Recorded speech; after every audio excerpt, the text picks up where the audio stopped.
running in.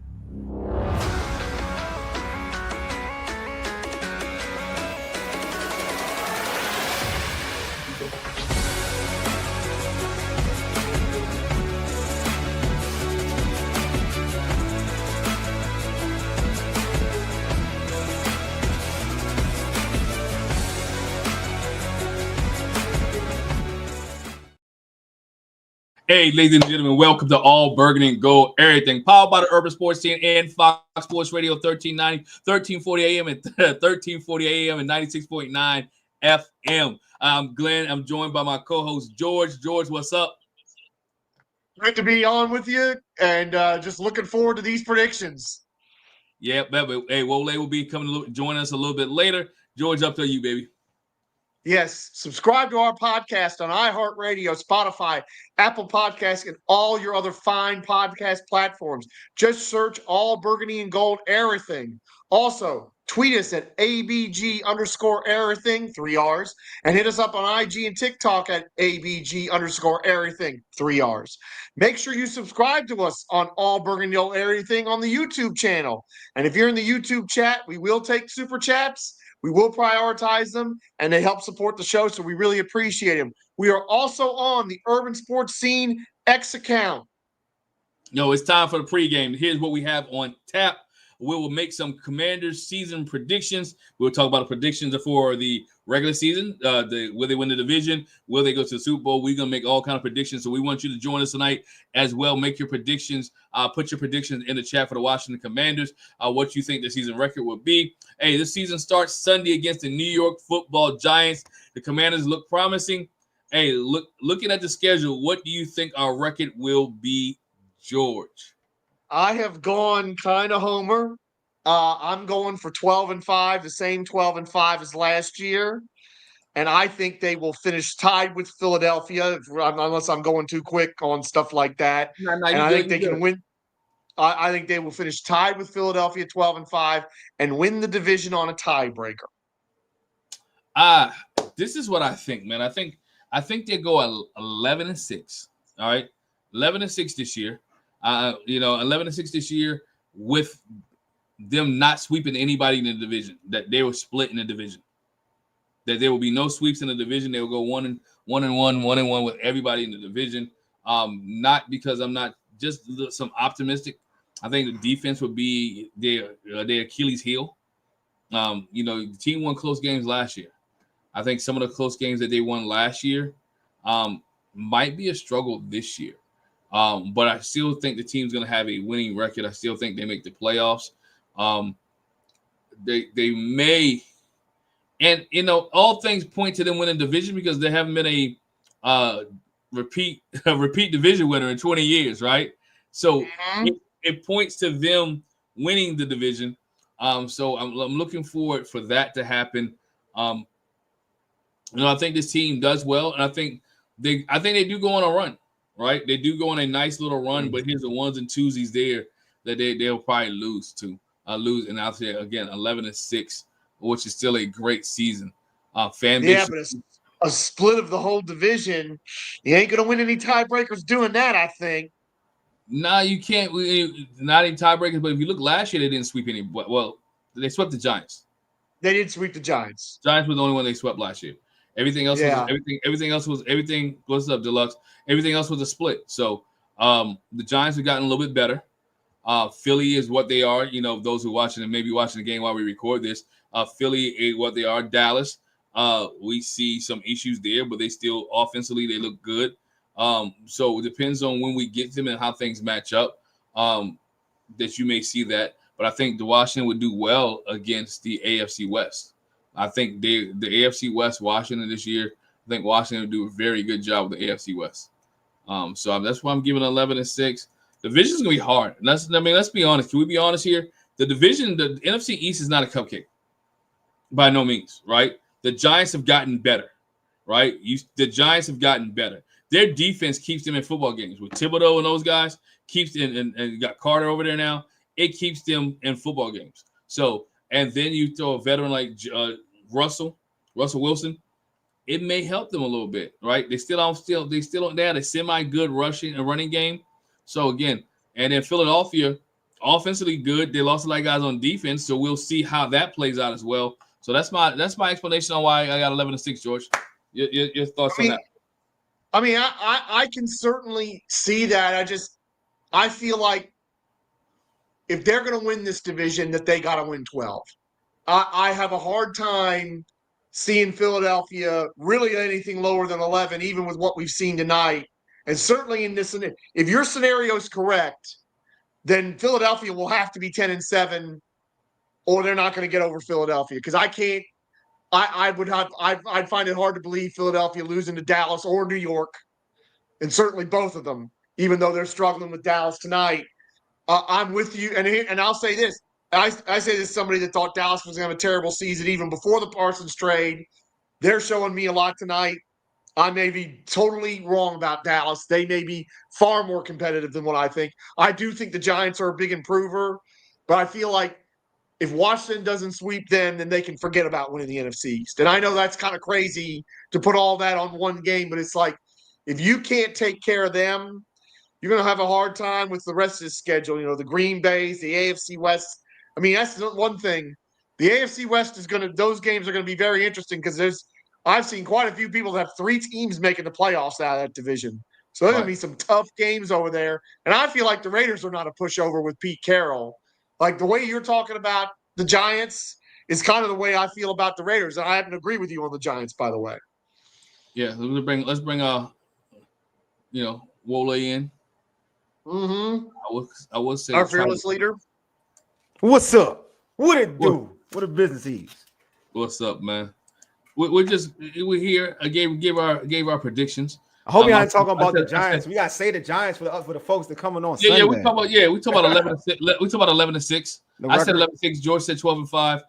My man Paul says 14-3. Got it. 14-3. Gotta put this up here too. Paul says this. He says, sorry, Glenn, we're giving the Giants too much credit. Bottom line, we have the best quarterback and more weapons than last year. Is between us and the Eagles. Paul goes hard. Paul is not messing around. He is going hard in chat. It's definitely between us and the Eagles, but the football Giants have always played us close. We gotta talk about that. Look, we got a pregame talk about. We got the pregame. We got the pregame talk about the Giants, y'all. We can't give them our information. Hey, Deluxe. The Giants. Hey, Deluxe, you sound like me talking to my guys every week, man. I love this, Deluxe. I love this. You sound like me telling my guys today. Goal is 1-0 each week. You talking? That's like the only thing Davey Martinez ever said that was worthwhile is going 1-0 every day. So I like Deluxe saying that. I'm with y'all. We got to talk about. What's up, Mike? What's good, Mike? What it do? What the business is, Mike? I got a lot to talk to you about, Mike. You know what's up, Mike? Hey, Mike, you should got a full house. We got a full house. We got Mo in the building. The great man with the new babies here. Yes. Mo in the building early. Look at the eyes. Look at Mike. He look like he's still asleep. Look at the eye. Look at the bag in the eyes. You know what I'm saying? I had to put the hat on. Ain't got no haircut. My eyes bloodshot. I thought today was Friday. I feel you, my G. I feel you, man. We in here, man. We here to talk. Look, man. Like Sunday is right here around the corner. But again, like we gotta do predictions, man. So, we're doing predictions. Yeah, let's talk about the team, man. Let's talk about the team. There's a lot of fans that's been super excited, man, to build on last year. I mean, as they should, when you come into the offseason and you don't have to worry about the most vital position on the field, in which the Commanders don't have to anymore, you can understand the excitement, right? Because it should only build on, right? We know that things can regress, this, that, and the third, but like the Commanders are in a positive spot right now. He reluctantly said. I like how you did that, dog. I like how you did that. I peep game. I like how you did that. With you not being a Commanders fan, right? Yeah. Right. What would you say the Washington Commanders record will be this year? I got the Commanders 10-7. That's fair. Minimum. Yeah. Minimum. I think a lot of people are excited about Bill, and I know that the ability in Bill is to some people a lot better than B-Rob's tools. But like this kid still came from a small school. He still has to figure out the league and the ups and downs and all of that. So like I wonder how balanced the offense is going to be, right? That scares me a little bit. And I still think that the D line doesn't do enough in the run game, right? And And as we see in the night, it seems like the Cowboys have figured something out in the interior, or either that or Jalen Carter's missing. Oh, he's missing him. He's missing. That man's Carter important. missing is just crazy, right? It's crazy. That's crazy. Yeah. So you see it. It's so either that, one of those, either or. We'll see how the rest of the Cowboys game go to figure out whether the Cowboys just have the offensive line is back and they're calling it a certain way. But I think 10-7 is reasonable with the way that the schedule aligns compared to last year's schedule, even though the team was the second overall pick last year, and they played a lot of teams that were in the top 10 also, in terms of draft picks. I think that goes a long way. I'm also afraid of what Terry's holdout or hold in those impacts. You know what I mean? Like, I think I don't want to wish anything negative on him, but when you miss that much time, soft tissue injuries, things like that, So I think there's a lot I think if you're not a fan and you're not just taking in the swells of all the greatness from last year, I think if you can objectively look at the team and things that in spots, I think you can ask those questions, and that was why I went 10-7.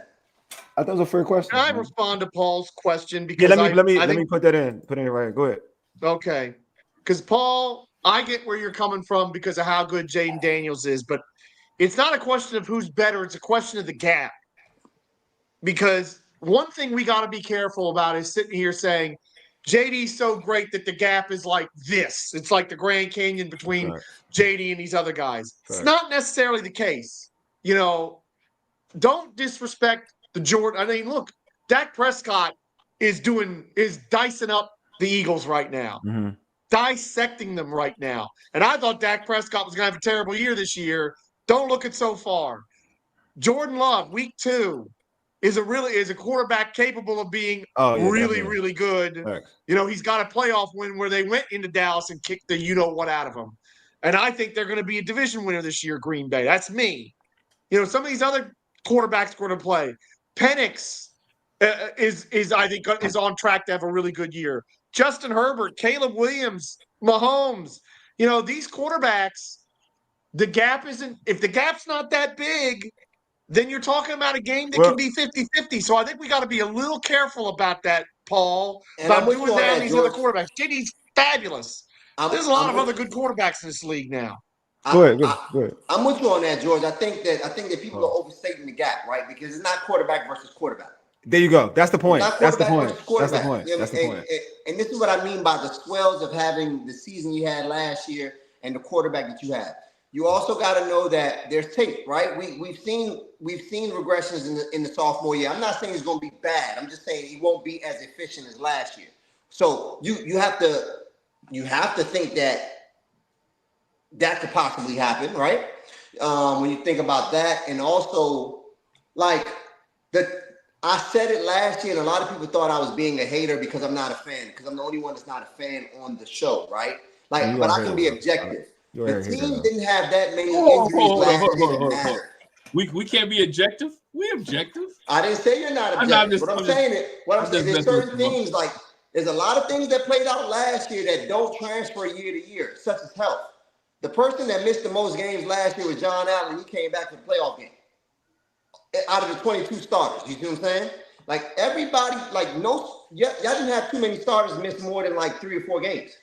Brian Robinson was the second most missed games as a starter. Yeah. Things like that factor in, and I'm not. No, all I'm saying is, bro, at the end of the day, we West African. I ain't trying to put bad juju nowhere. No, I know, you kind of are though, but it's all good though. But you my guy. But I think there's no argument that Washington won close games last year. So I'm not gonna dispel with that. And that's hard to translate. I mean, that's hard to copy from year to year, right? Every year, but also I would say this though too. Everybody talks about. I think we all gotta look at the individual, right? We talk about sophomore slumps or whatever, and I'm like you, I feel like there's different levels of slumps, right? For instance, example, I said this before. People said that CJ Stroud had a sophomore slump. He went to the playoffs and won a postseason game. That's not a slump because he didn't throw 7 more touchdowns. Yeah, exactly. So I'm saying but the thing that for Jaden, and it's similar to Lamar and this element though, even if Jaden isn't dissecting, right? he still can lean on his athletic ability to take to hide something if defenses find out. So his slump, for me, his degree, when people say slump, like not you, I'm saying in general, when the critics, when they say slump, the degree to slump ain't gonna be big. I'm gonna be real with you, because if he's not seeing it, he's still God-given ability, athletic ability, where he can tuck it and go. So he can still put pressure on your defense, even if he can't find people open, or even if he's not as accurate as he needs to be. Because we've seen it even last, and I said this, Jaden didn't get better as a passer till mid-season to the later part of the season, when you saw him really understand NFL defenses. You saw it, like you could see it in real time. But in that first half of the season, before the injury, his athletic ability got him far. You know what I mean? So I feel like the combination of what he can do passing the football as athletic ability, which is different from like other guys, that it will stall time for him. So his stall. So I never get fixated on JD5 having like a sophomore slump. Now, what I will say, there are question marks on the defense. I'm very confident in the offense. I mean, let me keep that 100. I'm uberly. It's not even about Bill, because I feel like if you look at the depth chart, I said this already. I've said this before. Like, look at the depth chart. Bill is fourth. He's fourth on the depth chart, and then you saw what John Kahn put out there about what Cliff Kingsbury said about the situation. So chances are it's going to be Eckler anyway. So it'll be Eckler in the backfield right now, starting the season. So anyway, even all that, like with that, they have a good offense. You got Debo, you got Terry, you got Noah. Those are three really good wide receivers. Forget you would put any. That's one of the best wide receivers. Debo is really good still. Like I think as a second option. This now Debo is a second option. Like Debo's always been a second option. I'm gonna be real with you. No. Let me be real. Quiet as kept. Look at Ayuk's number. Quiet as kept. No. Listen. Let me finish. I'll let you speak. Let me finish. Quiet as kept. I look at Ayuk's numbers without Debo compared to with Debo. He was a young player. I'm telling you. Like I've had this argument with my friends. You can argue the other way with Debo's numbers. No, Debo always puts up. Debo puts up.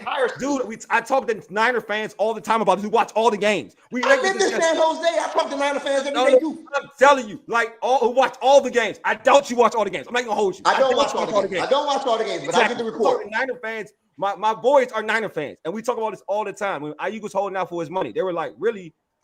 Debo the dude. Debo's the one that gets all the grunt work, and he gets IU single coverage. He gets IU single coverage because what he can do. Debo's not the dude. Debo was the. It's over. He's the fluff. All I can say is this: he is getting secondary work. That's what he's gonna get. So he's gonna be a problem for a secondary corner or a slot corner. He's going to be a problem.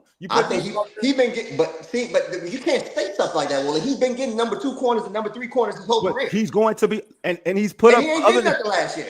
Last year on it, like who was the quarterback? All right, real talk. What was happening last year? Everybody was hurt. Every day in the running. Thank you. What are we doing here, bro? We're making I said he's a number 2 wide receiver. Go back another year, Wole.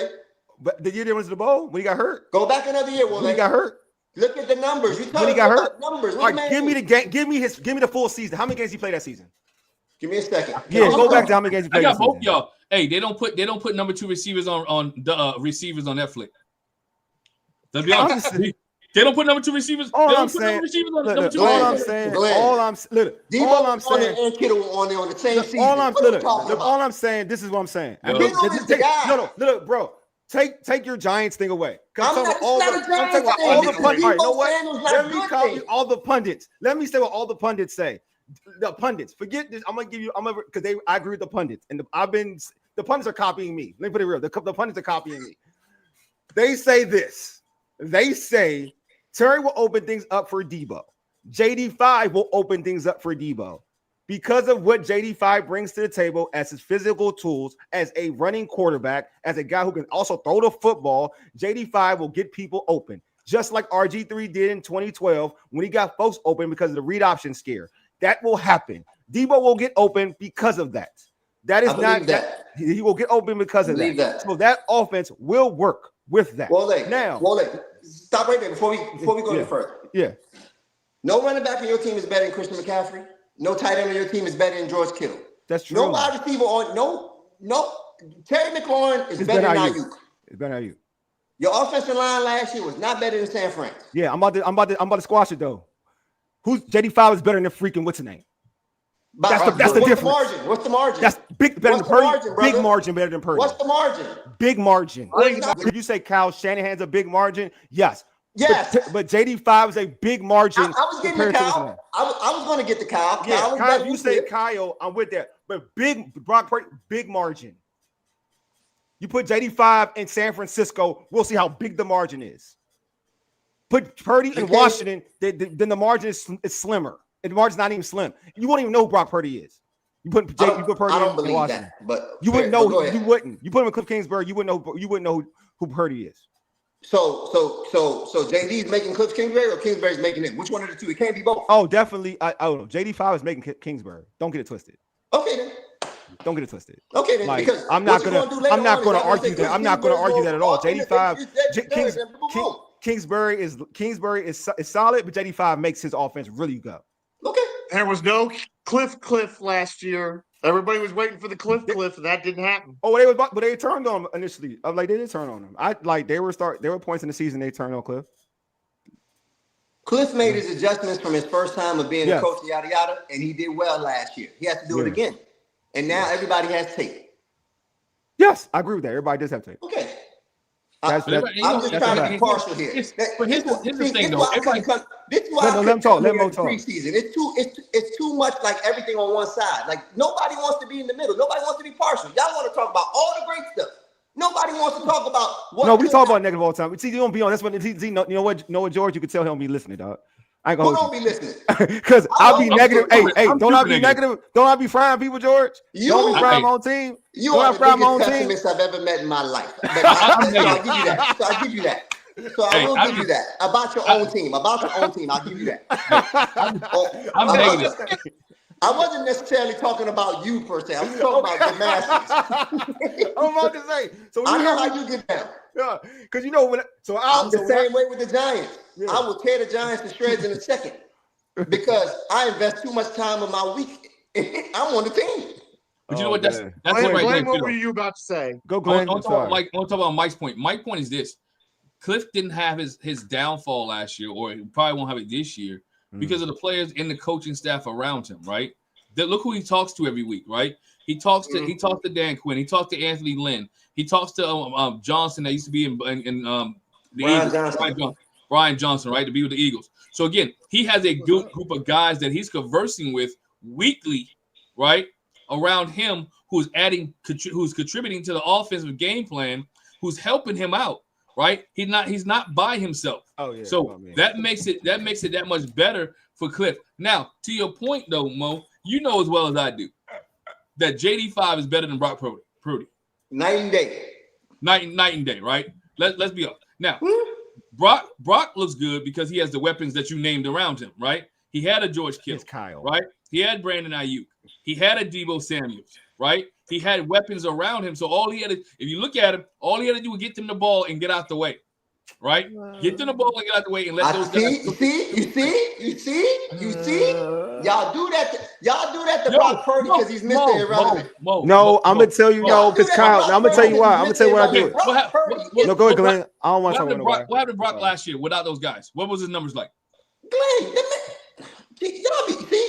No, I'm gonna be honest with you. Let me be honest with you. No, I'm gonna be real. No, I'm not saying Purdy is garbage, but I am gonna say this. Like Kyle makes people look really, really good. Like I'm not gonna lie. I'm not gonna sit here like. But this kid is good too, though. No, I didn't say he was bad. No, I didn't say he was garbage. No, hear what I'm saying? I didn't say he was garbage. I'm just saying Kyle makes you look really, really good. He made Mullins look half decent. He's trash. This is what Kyle does. This is what Kyle does. That's true. This is what Kyle does. Does Brock Purdy elevate the talent around him, or is it the other way? Because it's the other way for me. He is elevated by the talent around him as opposed to he elevates the talent. And I think George, I can see that it's not that definitive though. That's what y'all want to make that so definitive. It's not that definitive. We ain't talking about this. Okay. He went to the NFC Championship twice, and if he doesn't get hurt in the first NFC Championship game, they win. I agree with that. His rookie year, they go to the Super Bowl. Yeah, I agree with that. I agree with that. All them other great players that we're talking about with all the bad quarterbacks couldn't do nothing in that game. Nothing.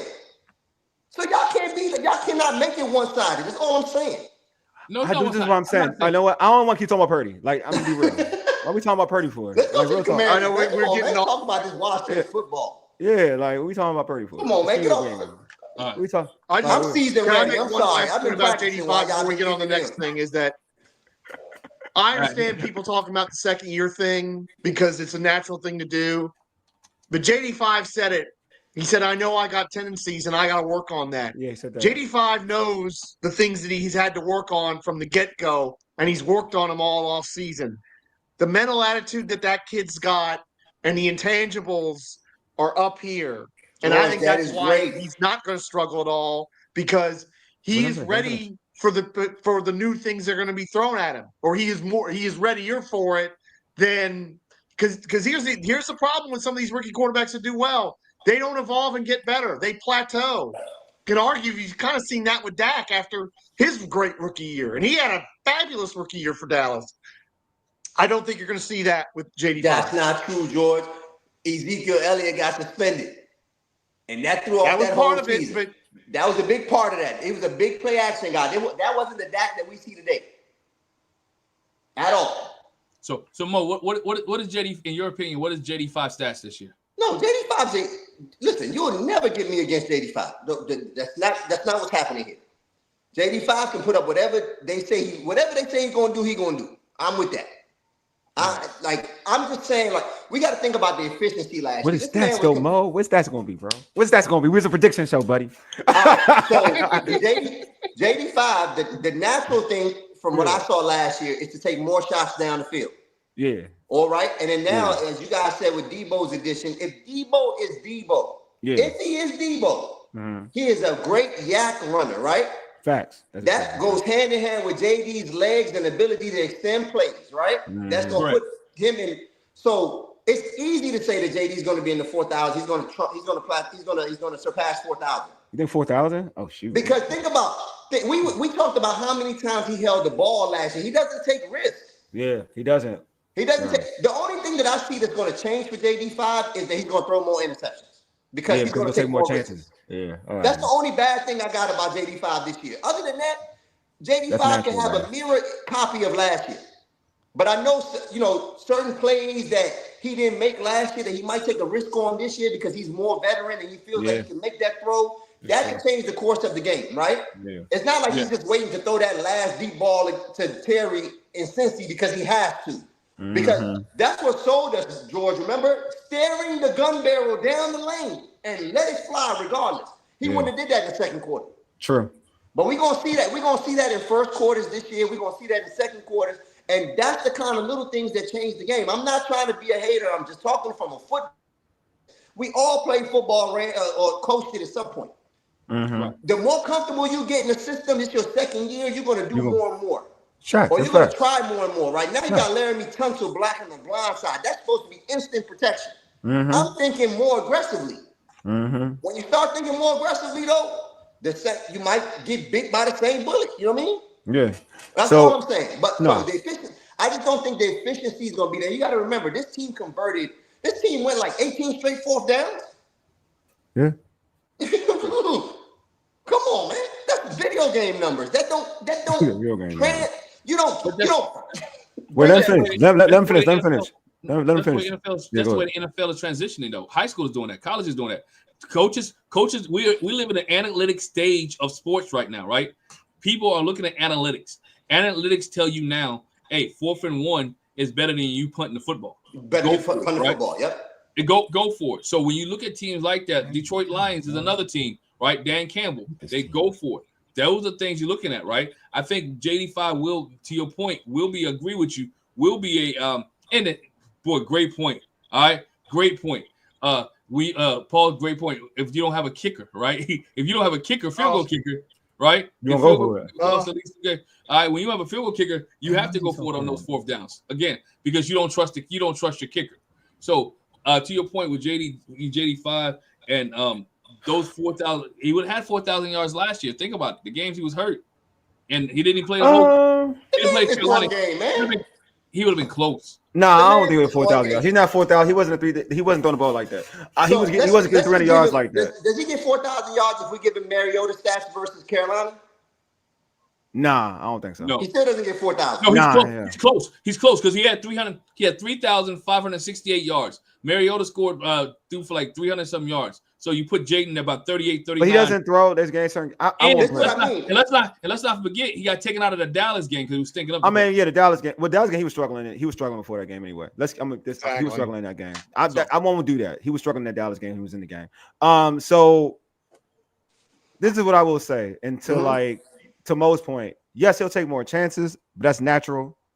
I don't think. But again, I don't think he is not. He's not a double-digit interceptor. Yeah, he's just not that type of person. So but it's gonna be a little bit more. Yeah, but you're supposed to though. Like you're supposed to in the NFL. That's not. Should. Yeah, you should. But I don't think his interceptions will be the bonehead interceptions. There's levels to throwing picks. Like there's the bonehead picks, and there are picks where you're just touching your arm. Yeah, this ain't Will Levis. This ain't Jay Cutler. Exactly. So like situational interceptions. That's what I'm talking about. Yeah. I don't think that's going to change. That's not going to change with JD5. He's going to say, "I got this. We can still score. I'm not going to take this risk if it's going to cost us points. I still have my legs." So I'm not concerned with like him doing like costing Washington games with a bunch of games with interceptions. I'm not worried about that. Like that's not his characteristic. There are dudes like Brett Favre, as great as he was. That's a characteristic of Brett Favre. That's not a characteristic of Jay. That's like it's like Tom Brady. I'm gonna be real. It's like Tom Brady didn't take chances, and he would just dump the ball off. He doesn't cost you the game. Now, could he have a pick? Yeah, sure. But he's not gonna throw you that bonehead interception. You'd be like, "What are you doing, Tom?" JD5 isn't that player. Because he doesn't get too high, he doesn't get too low. Right? Exactly. The emotions of the game, like I will give JD5 that. We had one season, but the emotions of the game do nothing to him. It's ice in his veins. Yeah. It's ice in his veins. What's the question? I've been trying to figure it out. Oh, the question. The question is the stats. I know. Hey, I'm gonna tell you what I think his stats will be. I don't think it's gonna be 4,000 yards. I'm not really concerned about that. It has to be, man. I think 3,500. I think 3,500. I'm gonna give you stats. 3,500. About 800 rushing yards because I still think he'll be running. 800? You think he'll repeat 800? 800 rushing yards. Yep, I think 800 rushing yards. I just think that's it. When I watched that preseason game where he just took that hit like up the middle, I knew like, all right, he's still trying to run. It's not that he ain't changing. He's still trying to run. He'll still run. So and you know why I think the 800 is feasible? Because we don't have one signature long run from JD5. It's like he'll get like 40, but it's not like the third, like you know what I mean. So I'll think he'll get 800, and he'll get a couple rush. Like he likes to get rushing touchdowns. He just does. So he'll get like how many passing touchdowns did he have last year? He had last year passing touchdowns. 4? No, passing. He had 20. 20. Yeah, that's about right. I'll do 20, about 20, but he can have about 20. Yeah, about the same. I can say about the same. 20 to 25. No, he had 20. He had 25. He had 25 touchdowns last year. All right, 25. All right, I'm gonna do it like I like to talk. So 24. Because I said last week Terry 25, had 24, 25 is fine. Terry had 13 out of 25. All right, 25 passing touchdowns and about the rushing. He must have a lot of rushing touchdowns. Didn't he have around? No, he had like 8. Yeah, that's a lot though. 8's a lot for. That's still a lot. Dang. I would say just pushed Hurts. It is 7. No, like that's OC. I'm not doing that. I'll say 7. Like 7 rushing touchdowns. I like 7. Okay, he said the same thing. 7 rushing touchdowns. Paul said it. So I'll say like 6 rushing touchdowns yesterday. Yeah, that's about right. Like so 7, like 6. So 6 rushing touchdowns. 7. I'll say 7. So I think he's again like he's an all around. Like he's gonna run. That's gonna take away from his passing like 4,000 yards. That's what I'm saying. He's going to run. He's going to run. Like that's gonna be a thing. I'm not gonna play it off and say like he's not gonna sit in the pocket. I know George wants him to throw the ball more, but he's gonna run. Like that's what he is. After watching that preseason game and seeing him in a preseason game run up the middle, not the sideline, but go up the middle where you get hit, I was like, nah, bro. I know who you are. You're not gonna fool me. You want violence on running. Like I don't know why, but you want violence. So I'm just saying, like he gonna run. Oh boy, gonna run. Is better than a pass attempt. Exactly. Look. Facts. I ain't gonna hold you. And the one thing about it is, which just is natural for any quarterback with that God-given ability, you're gonna trust you getting the yardage over, say, something that's in tight windows, or like a dude you may not trust. Say you throw the ball to Luke McCaffrey. I knew you maybe you just want to run. Like I don't trust him. I'm gonna run. Like maybe Lucas running open. You like, hey, this dude ain't going to catch it. Paul got a good quote there. I agree. I think we get more explosive plays out of them this year. You get more explosive plays. That's how you can get more yards. I knew he was gonna go to the exactly, Glenn. I think there's gonna be bigger chunk plays in the pass game. You know, I think there's gonna be bigger chunk plays with Debo's run after the catchability. With Terry, Terry got ain't no more 1,100 yard seasons, Terry. It got to be more. Terry has well, to I mean, start look, producing. see, this is the thing. I mean, I agree with you. It should be more, but also, if that's the case, then you gotta get targeted more. No, you got. So that's not on. That's on play design and play calling. Like that too. You can't say like Terry had like his targets were low and he got over like 1,000 yards. No, for sure. Like to your point, yeah, right. Yeah, like I think he had like 115 targets the whole year. If that, bro. Like, yeah, you know what I'm saying? Like, so I'm just saying to your point, like, yeah, he gotta get them yards, he gotta get those numbers. But if that's the case, then Cliff got it. Let's say, all right, and I'm not gonna put on Jay. I feel like Jay, you shouldn't have to force the ball on anybody. But like Cliff got to have design plays. Hey, we giving you touches. If you watch like the Cowboys and CeeDee Lamb, like you could tell we're getting you involved. I don't care what it is. By all costs, we're getting you involved. But it goes back to moving your player around. Yeah, I agree. It goes back to moving your player around. Yeah, but Cliff, for his lifetime, has always put a receiver over there and told him to stay over there. Agreed. He did the same thing with D-Hop in Arizona. Yeah. They had AJ Green on the other side. I know this, AJ Green. And then move him around, and it's AJ Green. And then move and just kept throwing the ball to D-Hop. Oh man, Mo, we AJ Green supporters, so I know. Believe me, I know. That damn Kyler Murray, man, I'm telling you. He's trash. That's a whole nother discussion. That's a whole nother discussion. Back to the Commanders, y'all. Yeah, Commanders. I do have a question. So speaking, all right, we talked about like JD5. All right, so which Commanders do you think gonna have a breakout season? Like which that fans don't know, but like aren't thinking of? Who's gonna have that breakout season? I'm gonna start with you, Glenn. I'm gonna start with you, bro. Any side of the ball. Any side of the ball. Don't gotta be offense or defense. Special Glenn, teams. let me go while you think about it, Glenn. Who? Oh no, I got an answer. I just want to make sure. I got a defense answer. I'm gonna say this will be a breakout year for Johnny Newton. Okay. I like the sound of that. I think this will be Johnny Newton's breakout season because again, everybody's talking about how bad he is or whatever case may be. But remember, he's playing on the other side of a Deron Payne who he don't start though. He don't start either though. That's why I don't understand that pick. But let him go. Let him go. Whether he starts or not, because again, you can still have a breakout season and don't start because they rotate D linemen. They rotate D linemen, right? They rotate D linemen. This defense, the Joe Whitt rotate D linemen. So again, you can still have a breakout year and not necessarily start. Well, and Johnny Newton needs a breakout year. Can we be honest? He needs a breakout year. That's why I'm rolling my dice. So I rolled the dice. He was picked highly but picked.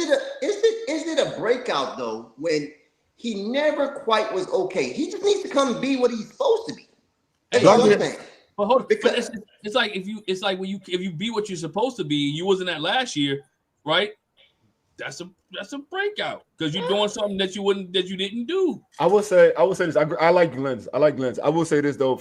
I don't like putting that much pressure on a second year player. But you're right though. You put that pressure on Jaden. Yeah, no, you're right. No. Only for Johnny because like last year he didn't really. That's true though. But last year he wasn't healthy, and now this year he's healthy. So it's like. But you're right. I'm with you though. Like that's a good one. I'm not gonna hold you. That's a good one. But they brought in a $15 million D tackle. That's the wild thing about still making $22 million. Yeah. Some got to give. They made the decision already. They did. Defense got to be better, man. I like this one, but go ahead. But I like that one. I like this. Mo, gonna go to you, but let me put what Paul said out there. Paul said Quan Martin and Ben who Senate. Nah, I'm assuming that's who he's talking about. Oh, I thought I read Bill. Sorry, I thought he was saying Bill. Ben Sinnott got a breakout. Man, Ben Sinnott ain't going to play.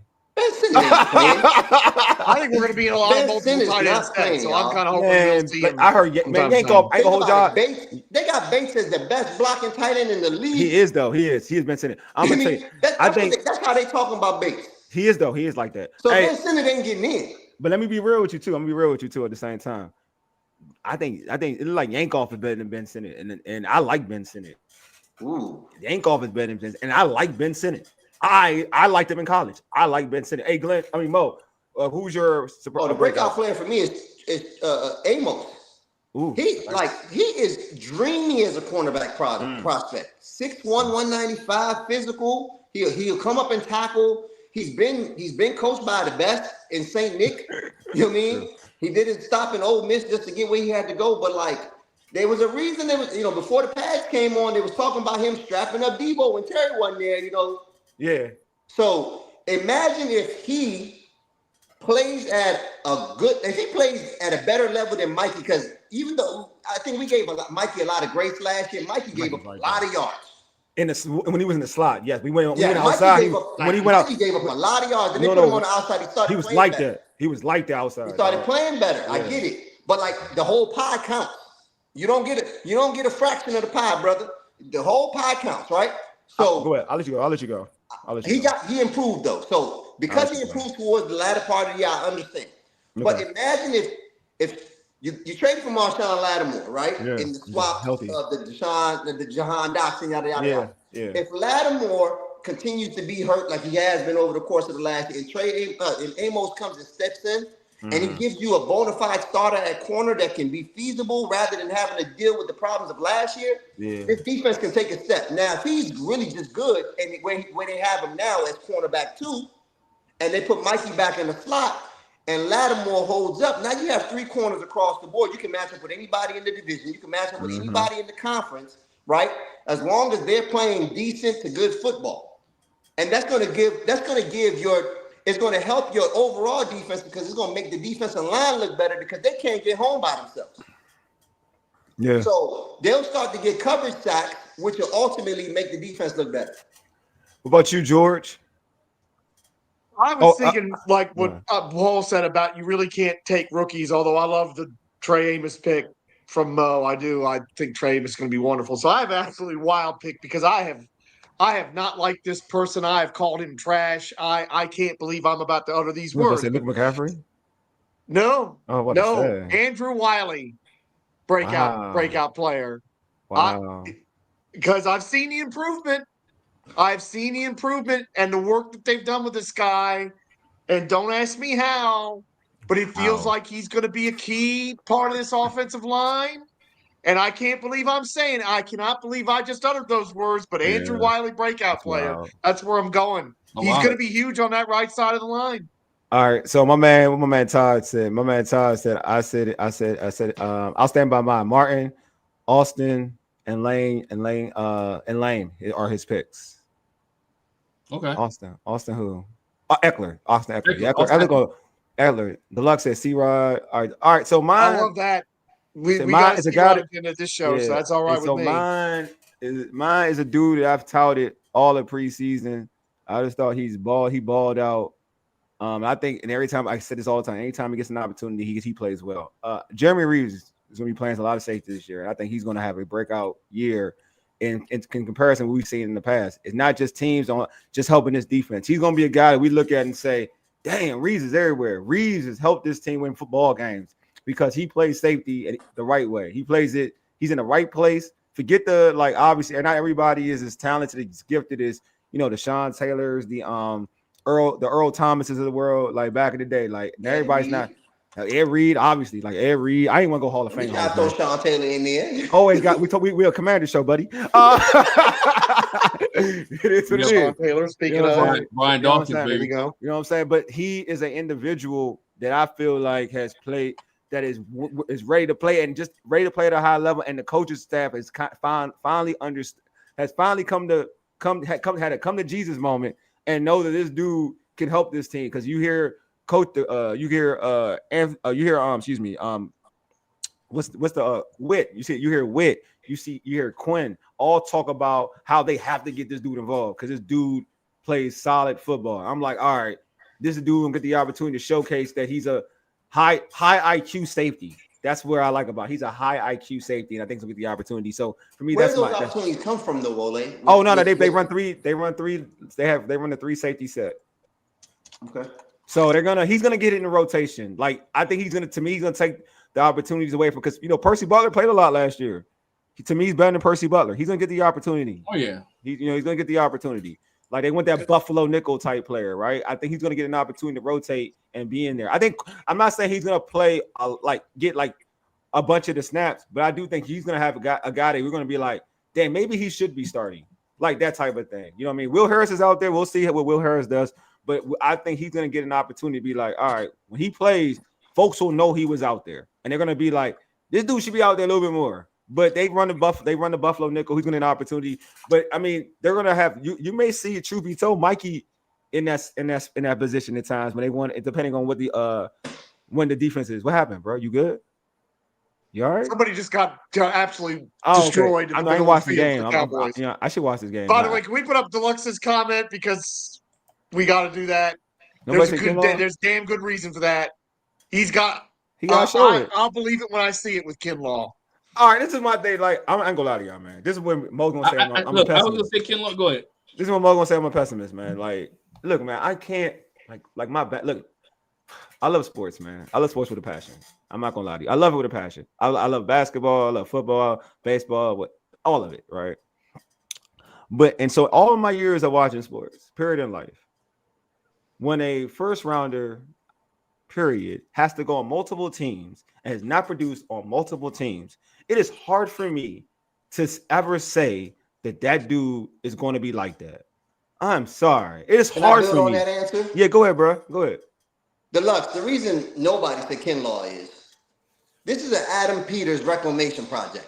This is Adam Peters trying to make himself right for what he got wrong in San Fran. Exactly. When you play next to Nick Bosa and do nothing, and then you turn around and you go play next to All-Pro Quinnen Williams and do equal of nothing. That's what I'm saying. And then you come back. If it wasn't for the GM that drafted you, wouldn't have never touched 15 per. Yeah. Right? And that's only because Johnny Newton had the injury issues last year that they didn't get a chance to look at him. They felt like they needed to get somebody there. And he's undersized as a D tackle also. They wanted to get a bigger body there. But this dude don't produce nothing. Yeah, I'm gonna say answer this question with Deluxe. And he's not great against the run. That's my only problem with him. Why are you so big and you can't stop the run? Bruh, everybody keeps saying, look, I'm Mo, I'm with you. Everybody, so are you not saying Kinlaw because of the player? It's the player. I'm only allowed to use. I don't care about the contract. It's the player. 100% I can't, like Mo said, like that's the thing. Like he played with better players. Yeah, I'm gonna be real. Better players on the D line, and he didn't show anything. Yeah, but we had glimpses of him in preseason, right? You had glimpses of what he could do in preseason. You mean against the Bengals? I mean, that's when you sprinkle in other players that ain't playing. He got to play against the guys that's going to play every play. All right, let me keep it. Can we go back to what Ray said about Kinlaw? The only thing everybody ever talks about with Kinlaw is how big he is. That's everybody. No, I'm being real. Everybody keeps saying the same thing, bro. I ain't gonna lie to you. Everybody saying, there have been some guys who got into new organizations. They noticed it's their last opportunity.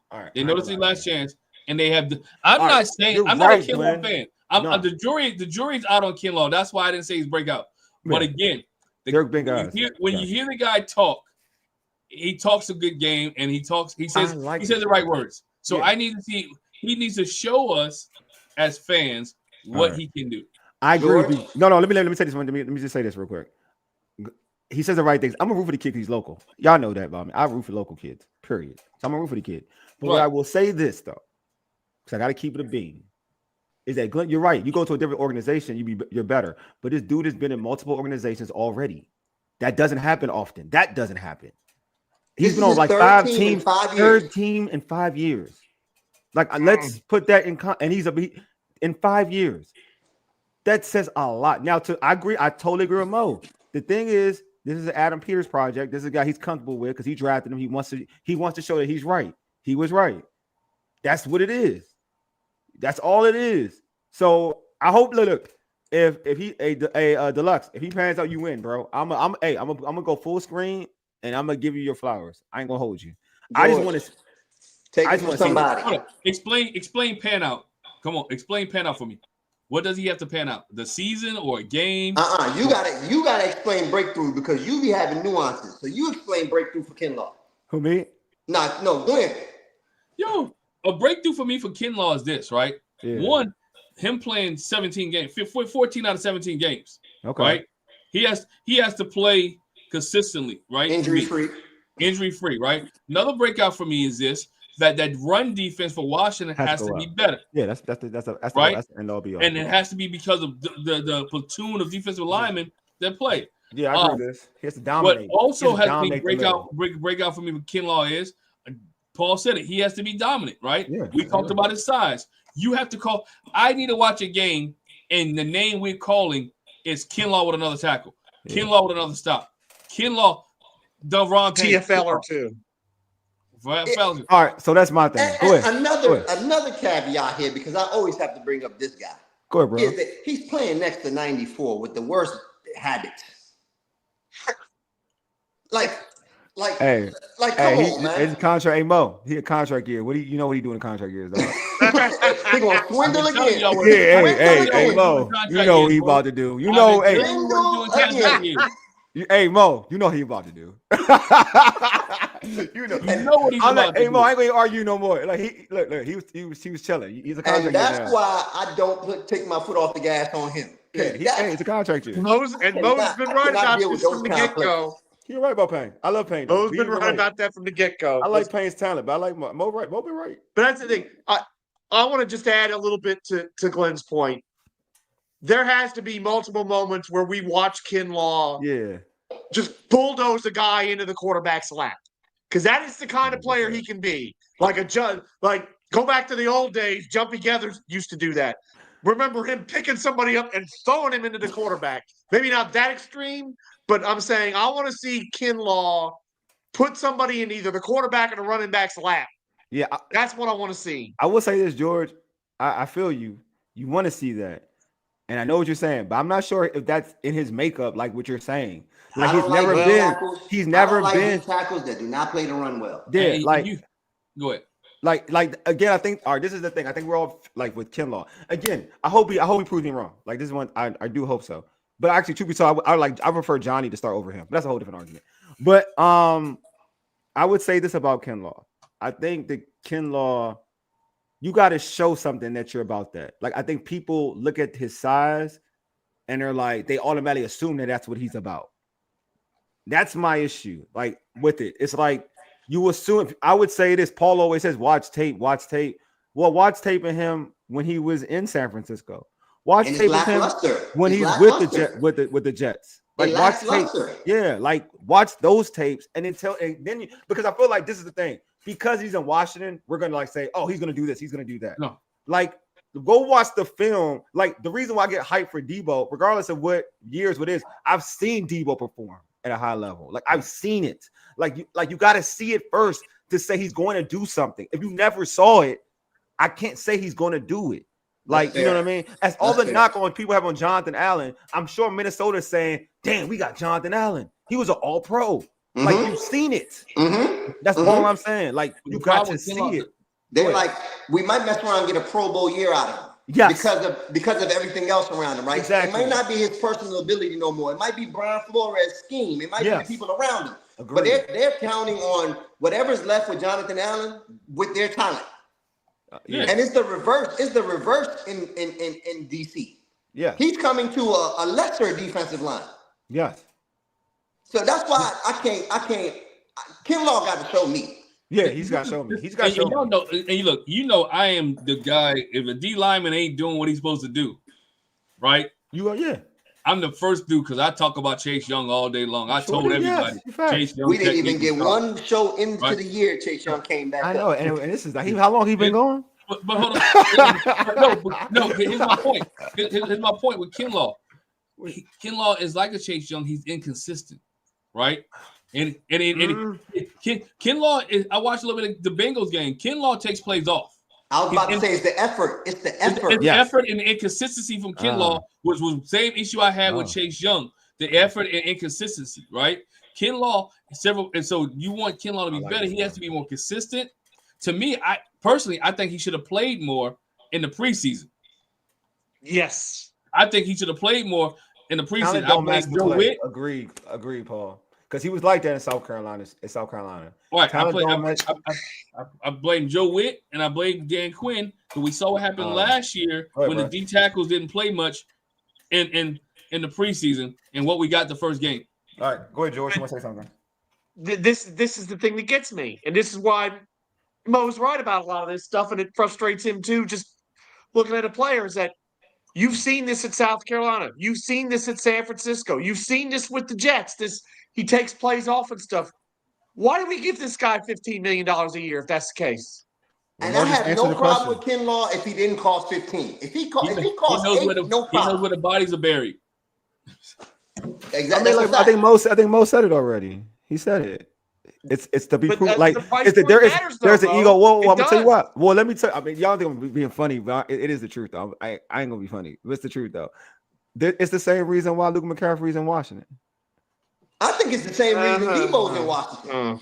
Yeah, Debo. That's definitely a Debo thing. They're like going after Bourne, right? Going after his guys, the guys that he's comfortable with. Yeah, it's the same reasons. Would you rather have? I'd rather have Debo over De'Ami Brown. No, I don't know. Yeah, I would. Yes. I would. And I like De'Ami. I know I love De'Ami. And I like De'Ami. So the only reason I don't know is De'Ami has the element in terms of the speed that if Jaden would have let the ball go a little bit more, he could have been the other guy. Yeah, I agree with you. I like y'all know. I mean, I have to be the body of work type thing. That's a fact. That's a fact. It's the body of work. There's no proof. There's no proof in it. That's the only reason why. But I'm huge on De'Ami. Everybody knows that. So we would say De'Ami was a breakout last year, right? Because his first 3 years, he's a breakout. De'Ami's a breakout last year. Okay, so then Glenn, your breakout candidate will work. Mm-hmm. Because if that's considered a breakout, then fine. Yeah. Compared to I'm thinking like top tier breakout. Yeah. I'm not talking about top tier. One man said, "Look, okay, I missed the show, man. I missed the show. Look, I was called out." Oh my Wally, my agent did take up for Yo, I apologize, Mike. Hey, Mike, I ain't done with you. Hey, Mike, I ain't done with you yet, bro. Hey, Mike. No, Paul, I wasn't talking about Luke, man. I was talking about Debo Samuels over De'Ami Brown, man. Yeah, I'm not lying to you, man. Mike, please be on the pregame show and when the inactive list comes out, bro. Please, bro. I'm telling you, if it go away, and I'm thinking, Brody, man, we're gonna have fun. Hey, so you gonna think I'm even worse? Let's see, Deluxe. The pursuit of Bourne is overstated, in my opinion. That all sounded like agent speak. It could be, but I'm just saying, just to pursue him, it tells me like it's about who Peters is comfortable with. Like that's all I'm saying. I'm not even gonna go. My thing with the Bourne pick, right? My thing with the Bourne bringing on Bourne, right? That like you're not going to get no value from him until like later on in the season. Yeah, if you get any value because he has to learn the offense. He has to get in the flow. Somebody going to have to get hurt for him to get an opportunity. Noah knows the offense as much as we hate to say it. Noah can now go the way he really is a number 4 option on the offense. Really, number 5 if Eckler's in the game, right? Because it's going to be Terry, it's going to be Ertz.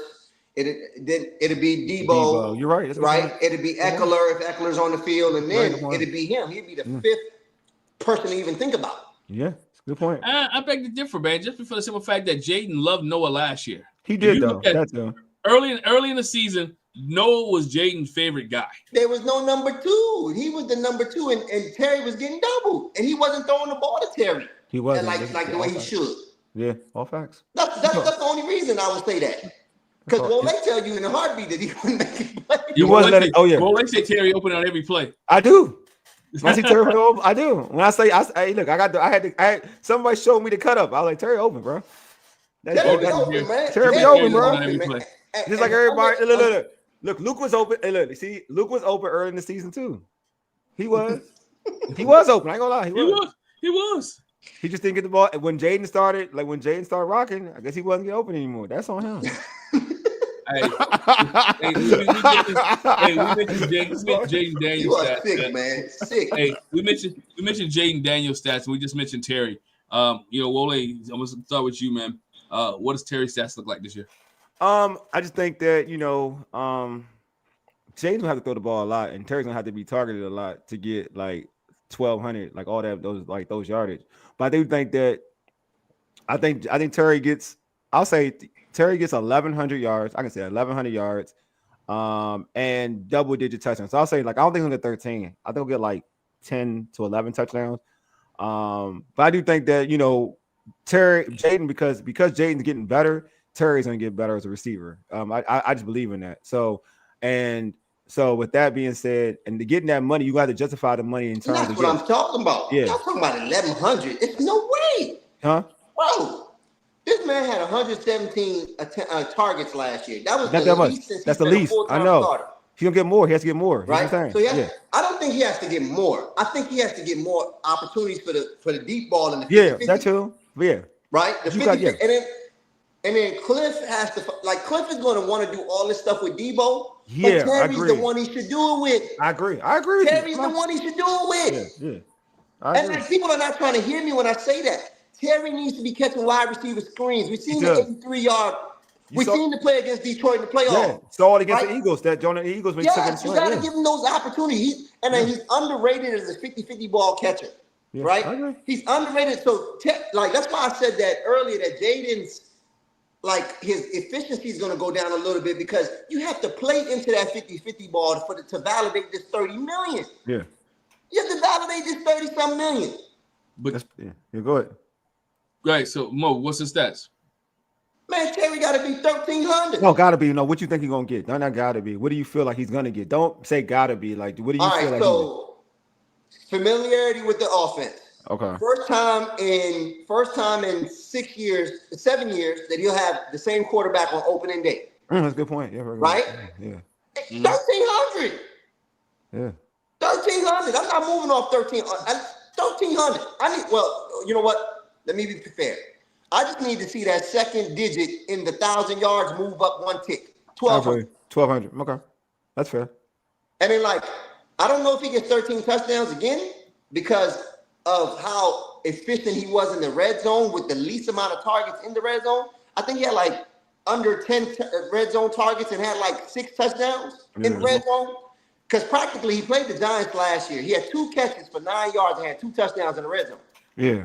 So I'm giving Terry 1,209 touchdowns. All right. Burgundy and Gold. So I think Debo will get more targets in the first couple of games. It's possible. I doubt it though. I think Terry's more of a dynamic. He's more of a better route runner. So I think Debo's going to run a little bit more early in the season, rather than later in the season. Yeah. They're going to want him as that number 2 receiver later on in the season, so you don't. Yeah. I can see that based off the history and based off Terry not being there for training camp, that Debo gets more targets. He could, but I think that when you're a route runner and Terry's a route runner, you typically get more targets than a dude who's more of a Debo's inside not a route runner. Yeah, he's not a route runner. Plays break down. Like you gotta be route runners typically always. If Debo was a route runner, I would agree with that. But when you're a route runner, you automatically it's the same. It's why Isaac Bruce got a lot of targets and stuff. Because when you're a route runner, people are more comfortable in going with a route runner. You're open. Route runner, because you create more space. You create more space just off your God-given ability. It's not schemed open. Debo gets schemed open at times. We saw with Kyle schemed open up the middle. You're not going to get those type of play. I'm not saying you're not going to, but it's not going to be as the frequency. Yeah, as Kyle did it. That's all. That's all I'm saying. But I think he'll get more screen passes. He'll get all with stuff that Mode said that Terry should be getting. He's gonna get those screen passes early by far. I think he gets some slants and stuff. But go ahead, George. Your thoughts. What does Terry's stats have to look like for you? Well, if Wole was the president of Terry Should Get Paid Club, I'd like to say I was the vice president. Word on. I appreciate you. And I think he's going to more than justify that contract in the top 10 status that Wole and I believe that he did. So I'm saying 1,350 yards and 14 touchdowns. I like those data. You said how many yards? He's going to do better than last year. He's got more talent around him. He's got more All-Pro. Yes. He's got more talent around him. He's got a quarterback that's only getting better. He's got more continuity. That's one thing we got to remember about this offense is they got unbelievable continuity on offense, coaching and players. Mm-hmm. Eagles have got players, but not the coaches. Cowboys got players, but not the coaches. They're new. Giants got new players. They got the same coaches. Okay. So I'm telling you, Terry McLaurin is going to shut a lot of people up that were criticizing him and this and that. We heard it throughout the 5 weeks and the agony of this contract thing. He's going to show everybody. So 1,350 and 14 touchdowns. That'll get him close to second team All-Pro? First team All-Pro numbers. If he gets 14 he's first team All-Pro. First team All-Pro. Hey, George, he gets those stats. I'm going full screen. And they know, and them folks, them everybody. folks catching cases. I'm telling you, them folks catching cases. They know they won't be. Y'all guys are catching cases on all they lose. I ain't gonna curse on here. y'all must be watching Oprah because y'all the way that you sound, y'all like you get a touchdown, you get a touchdown, you get a touchdown, No, you get a touchdown. Glenn, you get a touchdown. Glenn, that's what y'all telling us about JD5.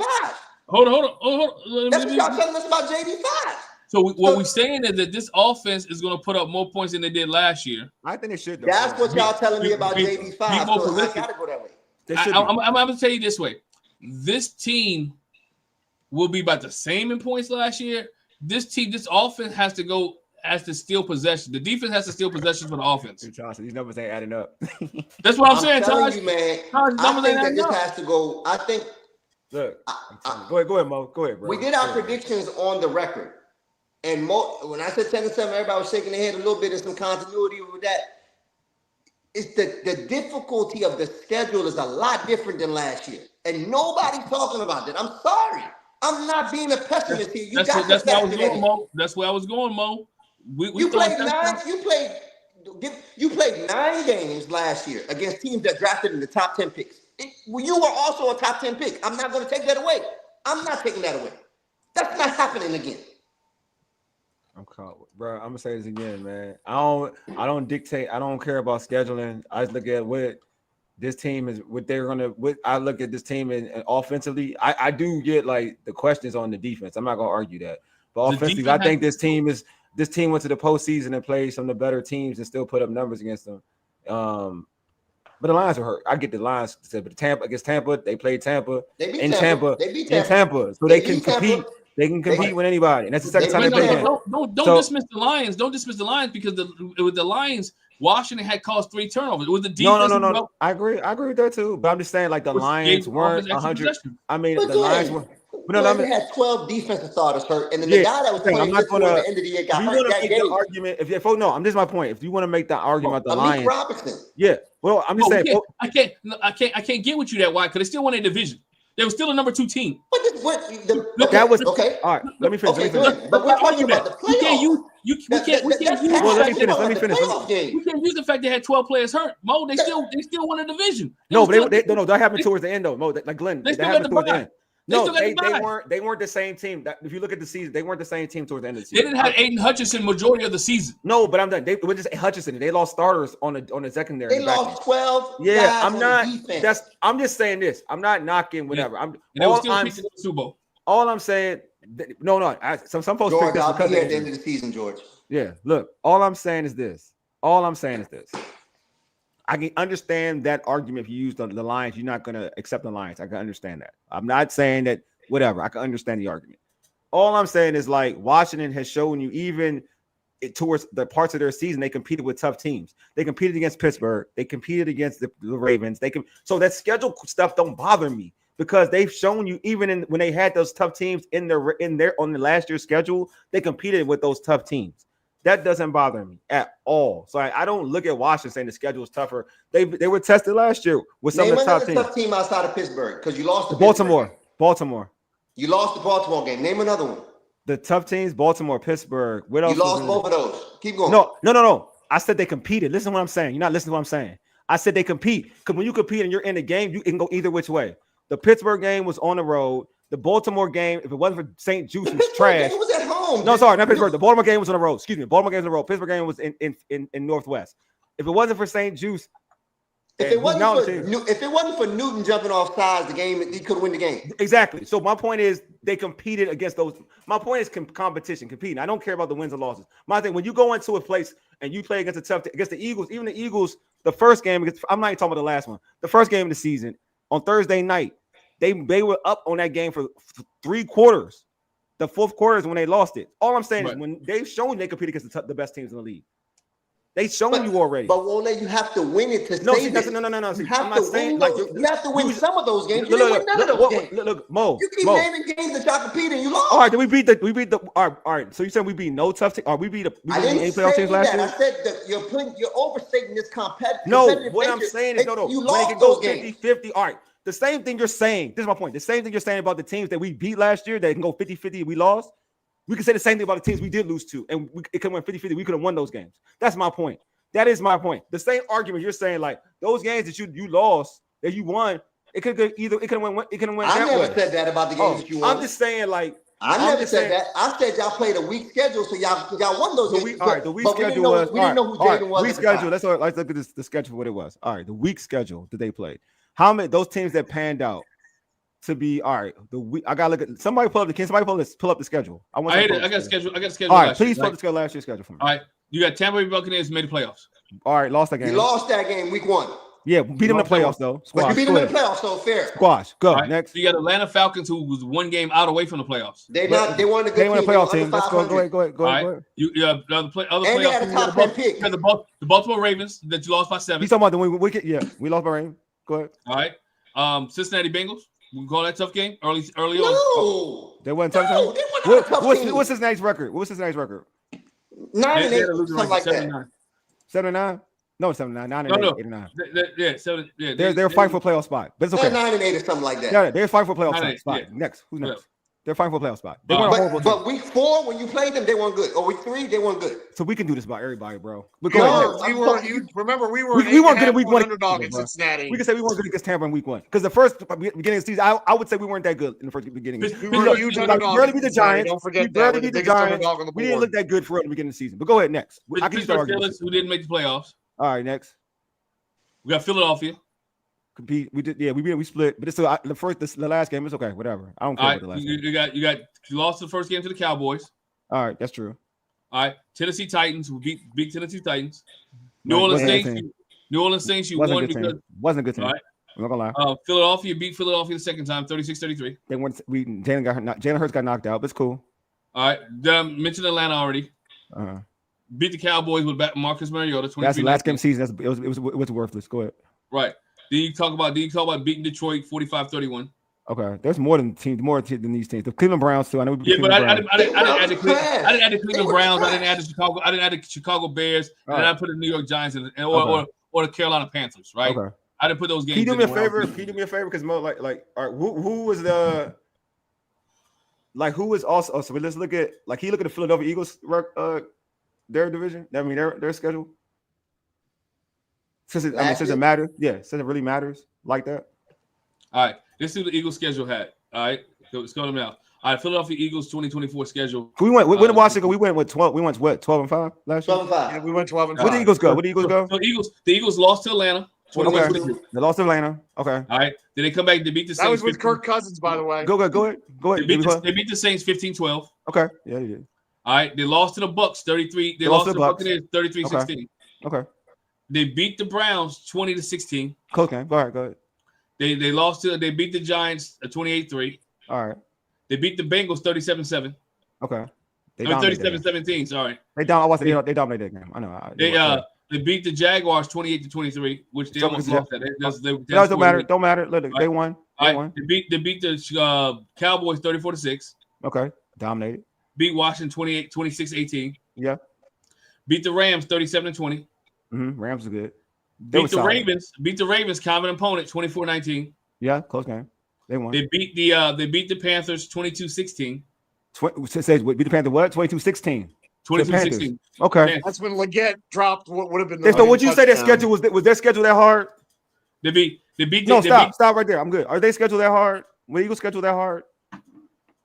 No, but they were head and shoulders better than everybody. All I'm saying, the schedule. They won the games they were supposed to win. They only lost 2 games, bro.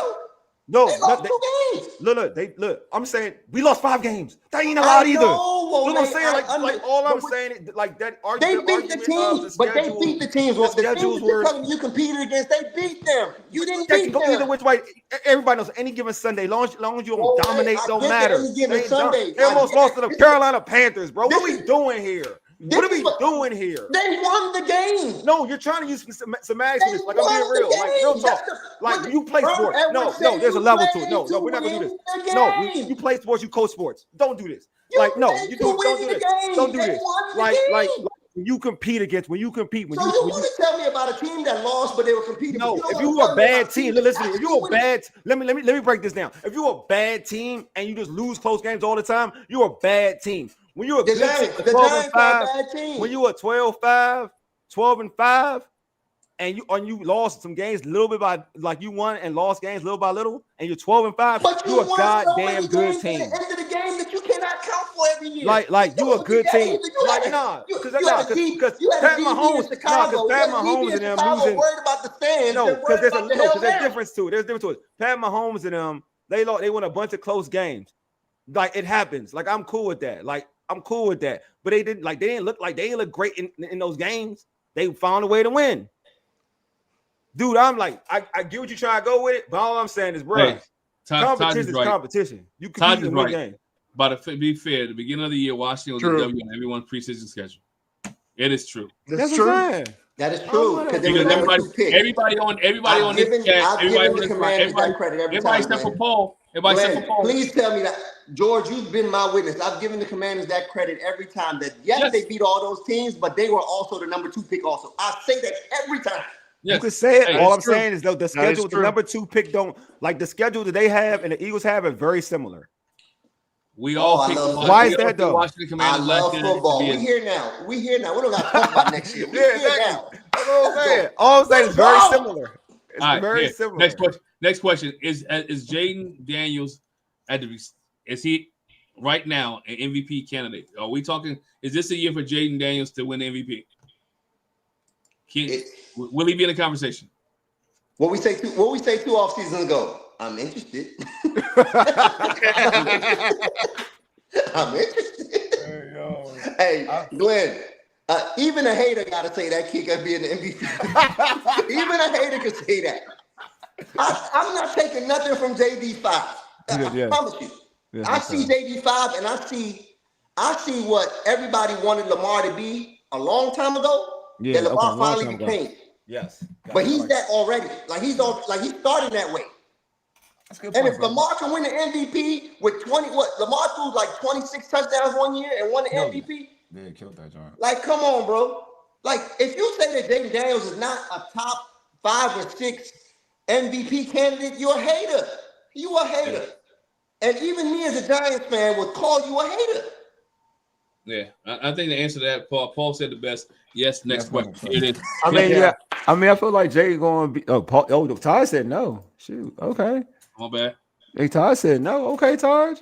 Is that because of the record or because of him? I think I maybe picking up what Taj is laying down in this regard. Because I feel he's going to be an MVP because I think he's going to need to be because I'm not sure about this defense. I think Taj is making a point that we better not be in that situation where he has to be the MVP of the league. Maybe I'm wrong, misunderstanding Taj's view here, but that's where I'm at. I don't think why not? Let me. George? Yeah, let me go, George. Go. He said, "Why not?" George? Yeah, Moses ask you a question. Why not? Why not? Like, why not? Why not? Do you feel that way? Why do you feel that way? Well, I'm not sure. I mean, I'm misunderstanding what Taj is saying. No, your personal. I'm just saying that I think he's going to be the MVP because I think he's going to need to be. For this team to win 12 games because I'm not sure about this defense. Oh, okay, that's fair. And maybe what Taj is saying is he ain't going to need to be because we're going to be better as an all-around team and he'll be able to do his part. Can I tell you why I think he's going to be MVP candidate? Go ahead, Mo. Go ahead. He's going to have the Lamar Jackson effect. He's going to lead the team in rushing. Yeah. He's going to lead the team in rushing. And he's going to throw close to 4,000 yards. Yeah. If Todd I would say this. Todd explained the answer. He said because you have to campaign for the MVP, this team is not there yet. And I kind of agree with that. I think the MVP will be up 95, but the MVP is going to be in Baltimore. All right. Let me change this. No. That's actually false. One, like if Jaden just puts the work, like what Mo's talking about, some things are just undeniable. Some things are undeniable. If you put up 4,000, if you go host to 4,000 yards and you rush for 800 yards, that is undeniable.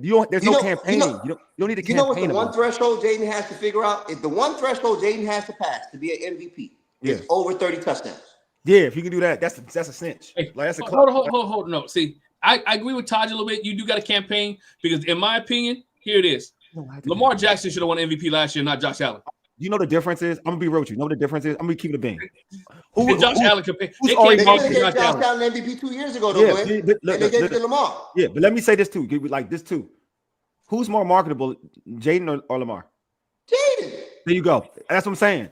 That's Lamar no knock on Lamar. That's a whole different show. That's a whole different show by itself. I know why, but I'm telling you, Jaden is very marketable. They're marketing Jaden. The NFL is marketing Jaden. The NFL is marketing Jaden. Jaden's in the Olympic, the flag football Olympic commercial. Thank you. So Jaden's already campaigned. Like this, he's already been campaigned for already.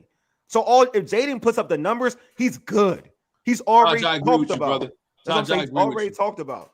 Lamar's MVP is undeniable. That's different. They try to deny him. He's undeniable. Lamar's undeniable. His stats are Lamar should have won the MVP 2 seasons ago. Yeah, agreed. Josh Allen had 45 touchdowns. 45 for the 4th year in a row.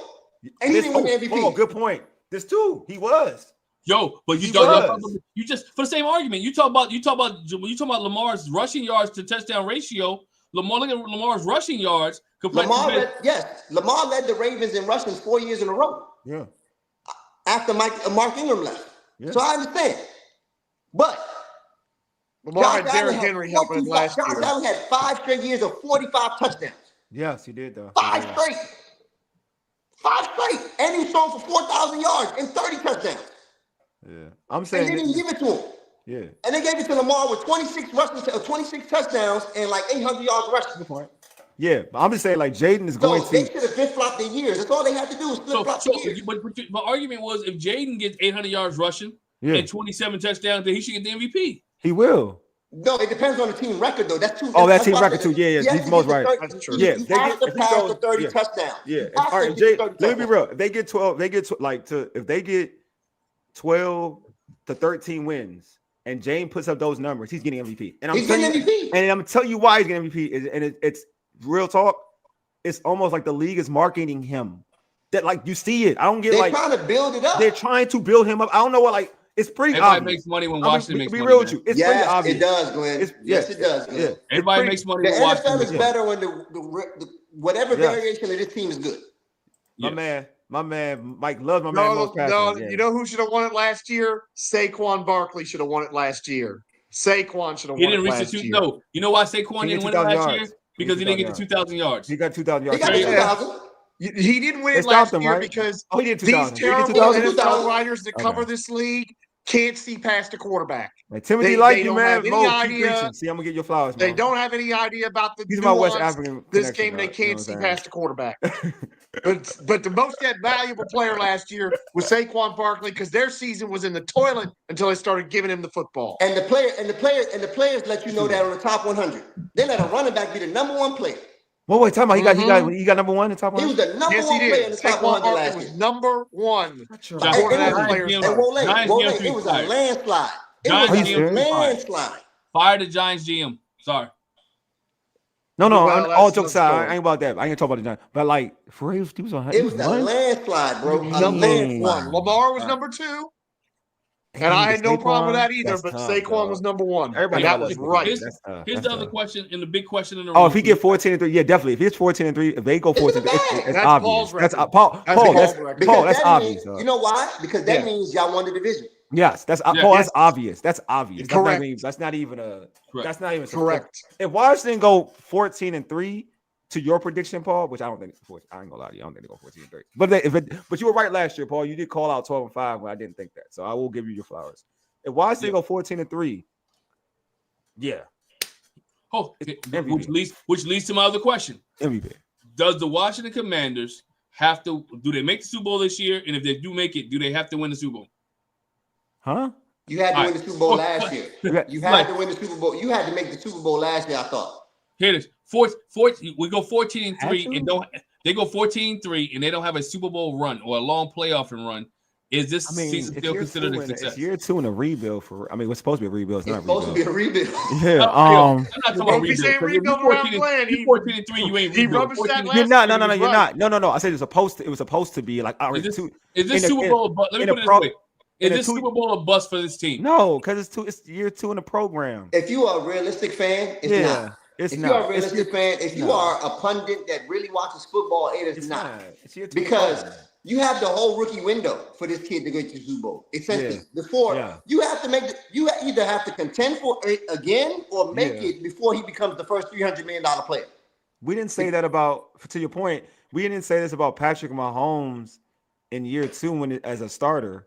We didn't say he made the Super Bowl in second year. Yeah, I'm talking about year 1. I'm talking year 1. I'm saying year 1 after year 1, right? No, year 1 after year 1. It's AFC Championship game, right? That's the year the Bengals made year 1, it was a rookie. He only played the one game. I'm talking about year 1 as a starter. As a starter, year 1 is a starter. So the second year as a starter is when the Bengals made it. When the Bengals beat them. Yeah, exactly. So what I'm saying is, we didn't say like, oh, he has to at the following year he has to go to the Super Bowl. We weren't saying that Super Bowl bust for Patrick Mahomes. We weren't saying that. That's my point. We weren't saying that. But he already had a Super Bowl, Wole. That's different. Huh? He had a Super Bowl on his belt by then already. No, I'm talking about after his first year starting. When his first year starting, he won the Super Bowl. He didn't win his first year starting, did he? Yes, he did. No, he didn't. No, he didn't. He lost the championship game to the Patriots when that idiot jumped offside. Cost him the game. Yeah. Is that when the Patriots played the Rams? Yeah, Brady. It's Brady. The Brady jumped him off. It was Brady. They lost. They lost that game in overtime when that dummy jumped offside. Yeah. So he didn't. My point is, my bad, y'all. Yeah. No, he said. Even Paul said, "Yeah, no, he lost to Brady." So yeah. So I'm just saying, like, but we weren't saying like that's the Tampa Super Bowl. No, this is New England. This was New England's last championship. New England's last championship. Oh, New England's last championship versus the Rams. Was the Rams or Atlanta? Was Rams or was it? It was Rams. It was the Rams Super Bowl because everybody wanted that Chiefs Rams game because it was 54-51 in the regular season. In the game in Mexico, ruined it, and then we got the lowest scoring Super Bowl ever. Okay, so anyway, what I was saying is that like no one said that about Mahomes. They're not gonna say that about like that's not gonna be a thing with the Commanders, like with JD5. I don't feel like that type of pressure. Last Super Bowl they beat Tampa, 31-19. Oh no, take it back. No, that was later Super Bowl. That was late. All I'm saying, all right. So anyway, back into it. Like, there's no pressure. There's not that type of pressure. I think the pressure is like the only thing is for them is to get to me. For me, is to get. Oh, that's when the D tackle jumped offside. Yeah, that's what he talked about. Yeah, he said it. Yeah, yeah. So the only pressure for me is like I feel like they gotta go to the postseason and win a playoff game. I feel like everything else is what it is. I agree with that. That's like that. I agree with that. Winning ways. Yeah, because football. Then you're backtracking because last year they went to the playoffs. They won 2 football's playoff different. That's not how football works. I know that's not how football works. That's not how football works. I understand that's not how football works. Nobody expected that last year. And the road is difficult this year, right? The road is difficult this year. They're playing harder teams. The road is difficult this year, right? Mm-hmm. I get it. But if they don't, as a fan base, and I'm not talking about me, I'm talking about the fan base. Will the fan base look at it as a failure? Not a failure. I'm not gonna say failure because it's not a failure to make playoffs. A step back. I don't see this fan base. No, this is because the fan base is fickle. This is the purest form of this fan base I've ever seen in my 25 years of living in PG County area. Mm-hmm. I could walk to the Commander Stadium from my mom's house. Mm-hmm. I've never seen this fan base like this. Outside of the Sean Taylor diving into the end zone year. Yeah. And you know it's even more 2012 though. You got 2012 too. You got to say because the quarterback is good. 2012 was like that too though. 2012 was like that too though. I'm gonna hold you. They was like RG3 was that was a whole different joint too. RG3 was a time. Yeah, it was a time. So I agree with Mo. Like that's the thing. Like they're not going to. I mean, I'll put it this way: you're going to have some ignorant fans. All right, there will be some ignorant fans out there who are going to be like failure. Somebody be fired. This, that, and the other. They're also like, but there has to be caveats to it though. It's the style of how you don't. If you got to the postseason and it's the style of how you may lost or whatever. Like there's something. It's got to be elements to it. So say for instance, I'll say this much. Say the offense is humming, but that defense is trash. Then there's elements of disappointment on the side. Then you're going to have people say like, oh, you'll have some negativity, like saying so-and-so was not good or whatever. Or say on the opposite side, say like this offense ain't humming. Jaden's just doing his thing, but his offense ain't humming. Then Cliff's going to get some pushback, right? So it's going to be elements to it. But I think if they play to their potential, they go to postseason, lose a game, win a game in the postseason, or even losing the postseason. They get to the postseason because again, it's hard, period, to get to the postseason at one, win a postseason game, and even get to the bowl is extraordinarily hard. You know what I'm saying? So again, you're going to quarterback in year 2. I don't think it's a disappointment. Now, year 3 is where it is, though. That's when you have your expectation. That's when you should have all your guys. And year 3, if you feel like you got a squad and you don't get to the big game or you don't get to the NFC Championship game, then I think that's room for disappointment, whatever. Because now I feel like year 3 is when you're supposed to get some guys in. Yeah, year 3 is no longer a rebuild. Yeah, it's not. You here now. Yeah, you're here now. Like year 2, you ahead of schedule right now. Yeah, exactly. You're ahead of schedule right now. But year 3 is where it's supposed to happen now. Like you accelerate. The rubber has to meet the road. Yes, that's where it has to happen. So I would say like year 3 is where we have that real discussion. Because in a normal team, think about a normal rebuild, right? Yeah. Let's say you were better last year and it wasn't this good. Championship better, exactly. Right? Like people will be asking, is Adam making the right moves? Yeah. But they're not asking that because they went to the NFC Championship. Facts. You see what I'm saying, exactly. Glenn? Like they're only not asking that because of the result of last year. The man brought in 33 new players last year on this team. Yeah. Flipped it and he hit in the draft for Jaden. Yeah. So like look at Detroit. Detroit made the conference championship one year. There you go. And then lost. You know, like so. Then now this year, everybody's like, whoa. You got to do it this year, or like teams. That's when teams start to break up. Teams start to break up year 3 year. Look at the 49ers. The 49ers went on a 4-year run. There you go. Yeah. They don't even count the first Brock Purdy year because of the elbow injury against Philly. So like last year, they're like, hold on, we paying too much money for not getting where we have to go. Facts. And that's why they released 17 players this year. Mm-hmm. Paul, I like this one. Say we have to pay our dues like most up and coming teams. I agree. We do. That's what the NFC Championship was, Paul. That was paying our dues, as far as I'm concerned. Oh no, real dues, bro. George said it was long enough, huh? I mean, that was terrible. Y'all already know how I feel about that game, but still, like, there's more George. There's more dues to be paid as a young team. For real. So what is the? I was a lot of damn dues. Mike says we just got to beat with as many Eagles fans as I am.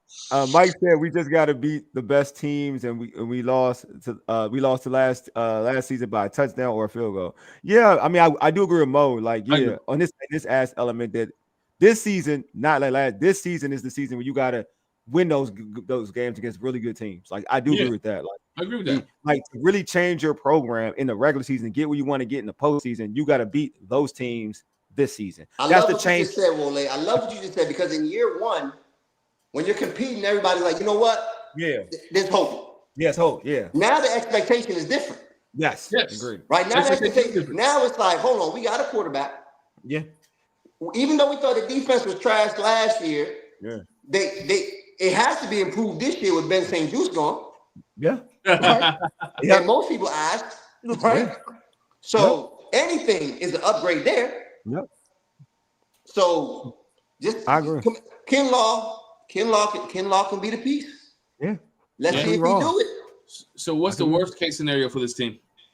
Worst case scenario is they go, which is it's possible. It's not like, I'm not gonna say it's never possible. The NFL changes week by week and injuries happen. Worst case, like non-injury. Worst case scenario, because non-injury to Jaden. I guess that's the most important thing. The way to say it. I'm gonna be real with you. Non-injury. Hey, who cares about it? Yeah. I would say, because like I would say finish the season 8-9 or 9-8 and not making the postseason. I was gonna say 9-8 and losing in the first round. Ooh, okay, that too. I think you can losing in the wild card and being 9-8. That's gonna make some people scratch their head. Oh, you saying getting in the playoffs? I would say 9-8. Like still getting in, but losing in the first round. And but having a 9-8 record, because that's a 50-50 season. That means every week we was on the seats. True. I'm in the same neighborhood as y'all. Bring everybody back down. What do you say? I'm in the same neighborhood as y'all. I got 10-7 as our worst case scenario. 10-7. And we lose round 1. Okay. What about yours, Glenn? 9-8. 9-8 is my worst. Like you don't get double. If you get 10-7, I'm cool with that. That's double digit with victories. I don't feel like 10-7 is cool, but like 9-8 is like. 9-8, it's heartbreaking. But Paul got a question here. I think it's Paul. My man, Paul. Question for the panel. Dan said he wants the team to have an identity. What do y'all feel about that? Did he just say Dan- Dan and the I Commanders? started Dan Quinn. Dan Quinn. I was about to say, woof. Yeah, Dan Quinn. If We don't talk about that Dan no more, buddy. He's yeah. We Hey, don't Dan talk about that Quinn, Dan no Dan more. Quinn is asking about this team's identity now, then there's a problem. Because again, I say it all the time. Team takes on the persona of the head coach. That's for you. So if you have not, this team have not found their identity yet, that's on Dan Quinn, and that's on Dan Quinn, and that's on him and not anybody else. Yeah, I don't know if Nine ain't getting to the playoffs. I'm with you, Tim. I'm not sure about that either for myself. I will say this: Isn't the quarterback the identity? Why you say that? Minnesota's not repeating.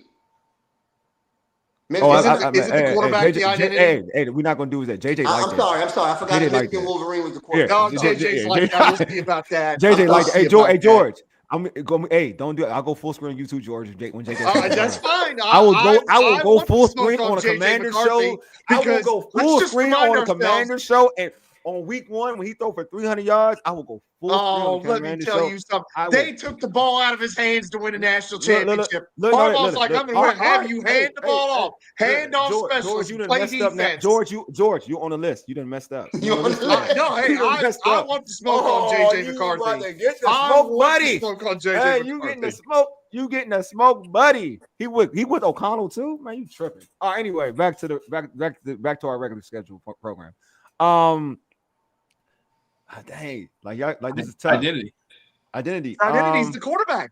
He's the identity. No, I think he's a face. I know what it is. I mean, with Dan Quinn, I get what you're saying. The quarterback's identity, but I know what Dan Quinn wants because we know where he's been at. Where he's been at in Seattle, where he's been in Atlanta. You know, he wants toughness, bro. Like that's what wants the identity to be. He wants toughness. One thing Dan Quinn has learned from he wants toughness. Was 25-3. Yeah, fact. That is one thing he has learned from. He never wants to have that again. We'll go to the list, yeah. And that requires a tough physical football team. Hey, that's true. George, and a team that knows how to finish. Go full screen. I will go full screen. I know what's coming, and I'm big enough to take it. Hey, I will go full screen. Hey, Mike, I got a full screen moment for you too. Coming soon.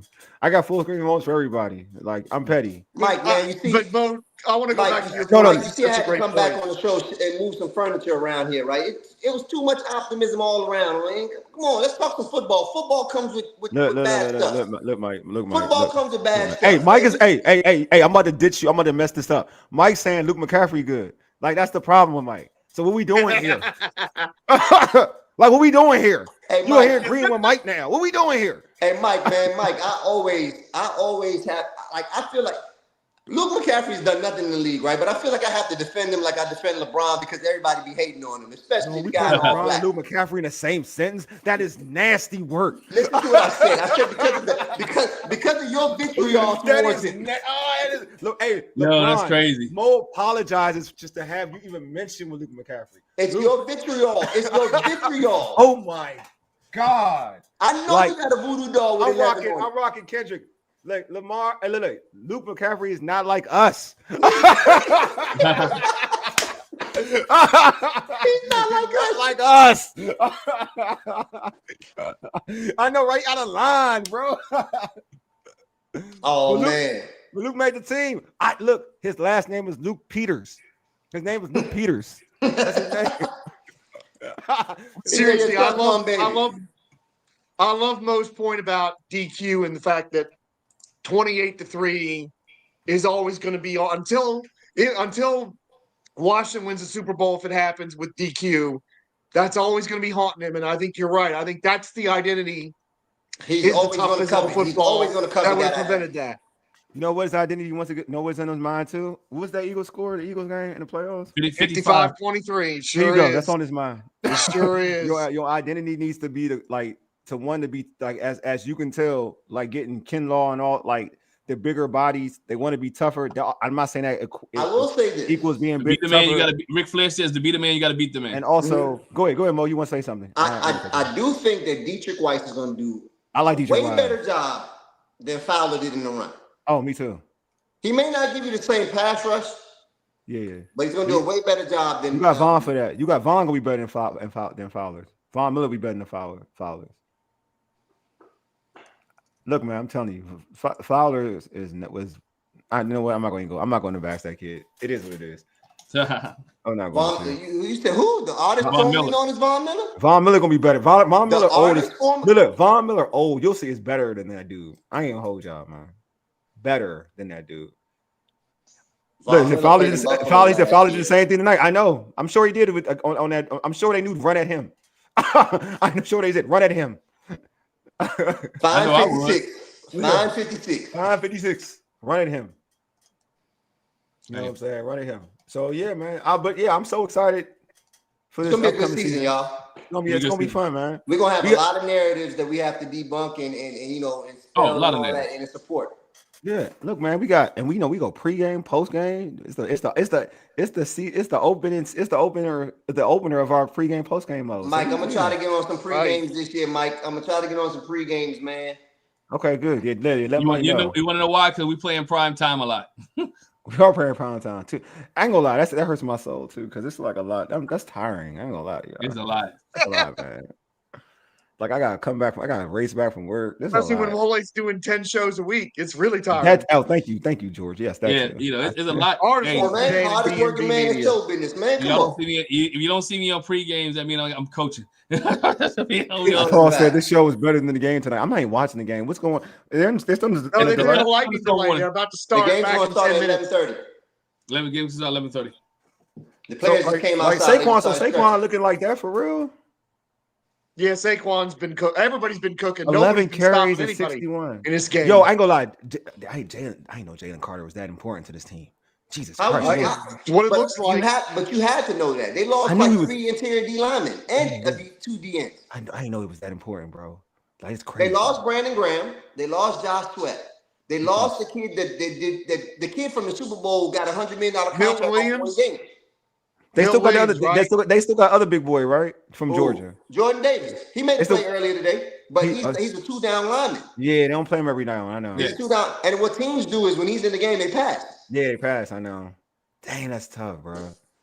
Hey, we'll see Mike, give you flowers though. I gotta make sure you get your flowers. Mike, give you flowers. Appreciate you, Mike. Mike changed his picks up too, Mike. Man, I like the pick. Change the pitch. To what?